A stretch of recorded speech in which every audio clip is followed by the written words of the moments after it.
नमस्कार दोस्तों।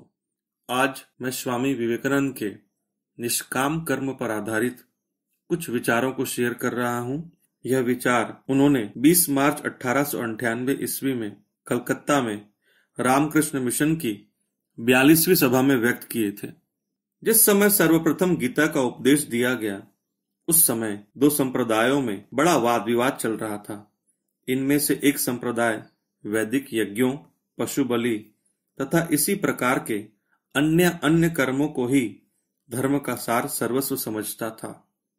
दूसरा यह मानता था कि असंख्य अश्वों एवं पशुओं का वध धर्म नहीं कहा जा सकता। इस दूसरे संप्रदाय में अधिकतर ज्ञान मार्गी तथा सन्यासी थे। उनका विश्वास था कि समस्त कर्मों का त्याग और आत्मज्ञान की उपलब्धि ही मोक्ष का एकमात्र मार्ग है। गीता के प्रणेता कृष्ण ने निष्काम कर्म के अपने महान सिद्धांत को प्रतिपादित कर इन दोनों विरोधी दलों के विवाद को शांत कर दिया। अनेक लोगों का यह मत है कि गीता महाभारत के समय नहीं लिखी गई, वरन बाद में उसमें जोड़ दी गई है। यह बात ठीक नहीं है। गीता के जो विशिष्ट सिद्धांत है वे महाभारत के प्रत्येक भाग में पाए जाते हैं, और यदि गीता को बाद में जोड़ी हुई मानकर निकाल लिया जाए तो महाभारत के प्रत्येक भाग में से वे अंश निकालने पड़ेंगे जिनमें गीता के सिद्धांत पाए जाते हैं। निष्काम कर्म का अर्थ क्या है? आजकल बहुत से लोग इसका यह अर्थ समझते हैं कि कर्म इस प्रकार किया जाए जिससे मन को हर्ष, विषाद स्पर्श न कर सके। यदि यही निष्काम कर्म का सच्चा अर्थ हो, तब तो पशुओं को निष्काम कर्मी कहा जा सकता है। कुछ पशु अपने बच्चों को ही निगल जाते हैं और ऐसा करने में उन्हें कुछ भी दुख का अनुभव नहीं होता।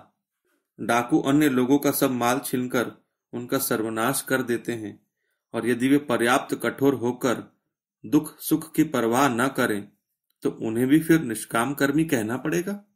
यदि निष्काम कर्म का अर्थ ऐसा ही हो, तब तो क्रूर, पाषाण हृदय, नीचधम अपराधी भी निष्काम कर्मियों में गिना जा सकता है। दीवार को सुख दुख का अनुभव नहीं होता, पत्थर में सुख दुख की भावना नहीं होती, पर यह नहीं कहा जा सकता कि वे निष्काम कर्मी हैं। यदि निष्काम कर्म उपयुक्त अर्थ में प्रयुक्त किया जाए, तब तो दुष्टों के हाथों में एक प्रबल अस्त्र बन जाएगा। वे तरह तरह के बुरे कर्म करते जाएंगे और कहेंगे कि हम तो बिना किसी कामना के ये सब काम कर रहे हैं। इसलिए यदि निष्काम कर्म का यही अर्थ हो, तब तो हम कहेंगे कि गीता में एक बड़े ही भयानक सिद्धांत का प्रतिपादन किया गया है। अतः यह अर्थ निश्चित रूप से नहीं हो सकता। फिर यदि हम गीता के उपदेश से संबद्ध व्यक्तियों के जीवन को देखें तो वह भिन्न ही प्रकार का मालूम होगा। अर्जुन ने युद्ध में भीष्म और द्रोण का संहार किया, और साथ ही उसने अपनी इच्छाओं, स्वार्थ और निम्न प्रकृति का भी लाखों बार बलिदान किया। गीता कर्म योग की शिक्षा देती है।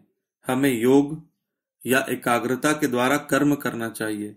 इस प्रकार के कर्म योग में क्षुद्र अहम भाव की चेतना नहीं रह जाती।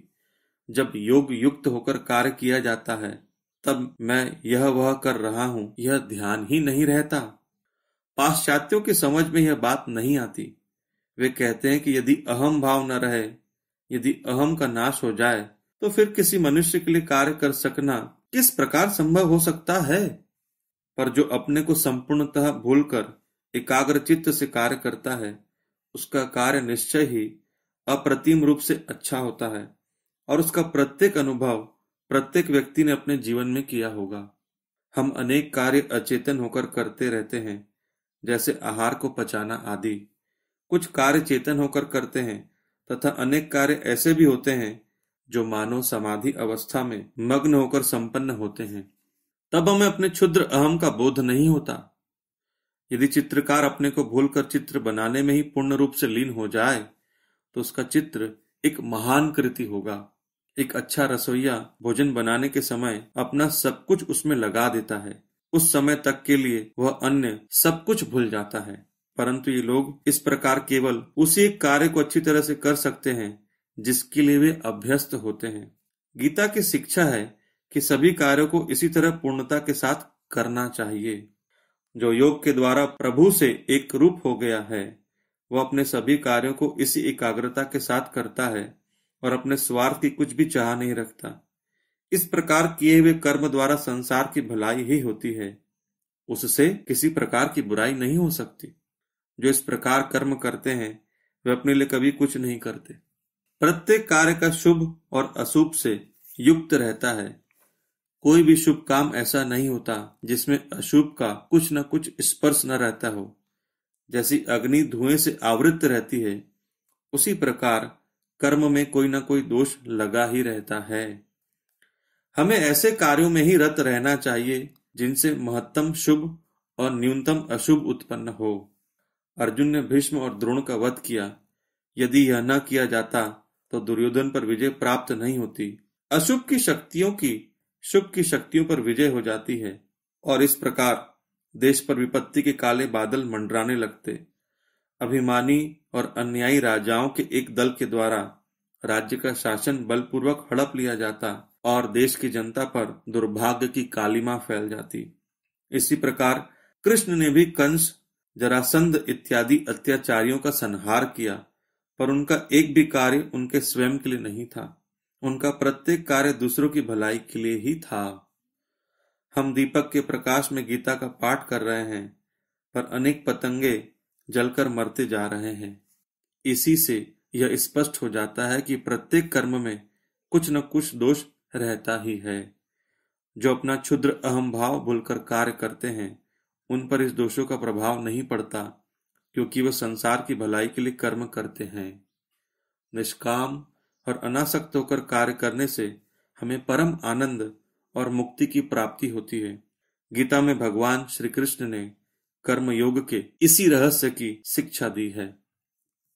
ये विचार संकलित है कर्म और उसका रहस्य नामक छोटी लघु पुस्तिका से, जिसका प्रकाशन नागपुर में स्थित रामकृष्ण मठ ने किया है।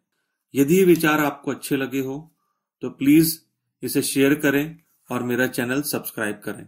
धन्यवाद श्रोता मित्रों।